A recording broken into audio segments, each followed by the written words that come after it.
বিসমিল্লাহির রহমানির রহিম। পবিত্র মাহে রমাদানের 23তম দিনে সম্মানিত ইমাম, খতিব, মুয়াজ্জিন এবং অন্য ধর্মের ধর্মীয় গুরুদের নিয়ে আয়োজিত আজকের এই অনুষ্ঠানের সম্মানিত সভাপতি, অনুষ্ঠানে উপস্থিত বিশিষ্ট আলেম, মাশায়েখগণ, উপস্থিত অন্যান্য ধর্মের ধর্মীয় নেতৃবৃন্দ এবং ধর্মীয় গুরুবৃন্দ, মন্ত্রিপরিষদের সদস্যবৃন্দ, উপস্থিত বিভিন্ন পর্যায়ের সরকারি কর্মকর্তা বৃন্দ এবং উপস্থিত সকল সম্মানিত উপস্থিতিবৃন্দ, আসসালামু আলাইকুম।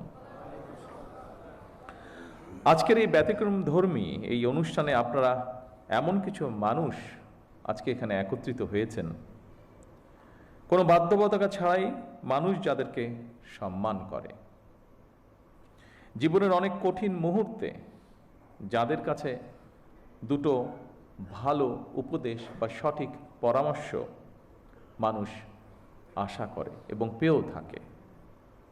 আজকের এই অনুষ্ঠানে রয়েছেন ইসলাম ধর্মের ধর্মীয় ব্যক্তিত্ব, ইমাম, খতিব, মুয়াজ্জিম সাহেবগণ। উপস্থিত রয়েছেন একই সঙ্গে হিন্দু, বৌদ্ধ, খ্রিস্টান ধর্মের বিভিন্ন নেতৃত্ব, পুরোহিত, সেবায়েত, বিহার অধ্যক্ষ এবং উপাধ্যক্ষ।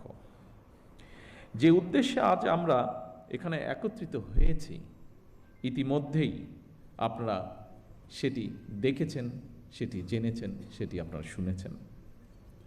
সমাজের বিভিন্ন শ্রেণী পেশার মানুষ যারা অর্থনৈতিকভাবে হয়তো বা অনেক ক্ষেত্রে পিছিয়ে রয়েছেন, তাদের জন্য একটি সম্মানী বা আর্থিক সহায়তা কিংবা কর্মসংস্থান সৃষ্টির মাধ্যমে আর্থিক বৈষম্য দূর করে আমরা সবাই মিলে একটু শান্তিতে, একটু ভালোভাবে থাকব। জাতীয় নির্বাচনের আগে আমরা জনগণের কাছে সেই রকমই